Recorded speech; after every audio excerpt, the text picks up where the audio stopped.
அறம், பொருள், இன்பம்.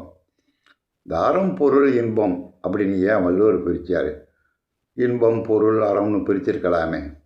மனிதன் எப்போதுமே தனக்கு எந்த பயனும் இல்லாமல் எந்த காரியத்தையும் செய்ய மாட்டான். வள்ளுவருக்கு நல்லா தெரியும். ஒருத்தன்ட்ட 1000 ரூபா வேணுமா, 500 ரூபா வேணுமா, 100 ரூபா வேணுமான்னு 1000 ரூபா தான் ஆகும். அதிகப்படியான பலன் கிடைத்தாதான் அதை முதல்ல ஏற்றுக்கும். இந்த அறம் என்ன செய்யும்னு கேட்டிங்கன்னா, இன்மை பயன், மறுமை பயன், வீடு பயன். இந்த ஜென்மத்தில் பயன் கிடைக்கும். வேள்விகள் யாகங்கள் செஞ்சிங்கன்னா அடுத்த ஜென்மத்திலையும் பயன் கிடைக்கும். வீடு பெயர் அடைதல்னா கடவுளையும் போய் முக்தி அடையலாம், சேரலாம். இந்த 3 பயனை தருவதால் முதலில் அறம்னு வச்சா. 2வது பொருள். பொருள் இந்த ஜென்மத்தில் பயன் கொடுக்கும். அடுத்த ஜென்மம் தர்மம்னா நிறையா செஞ்சீங்க, வேள்விகள் யாகங்கள் செய்யணும், அடுத்த ஜென்மத்தில் பயன் கொடுக்கும். காமம் இந்த ஜென்மம் இன்மை பயன் மட்டும்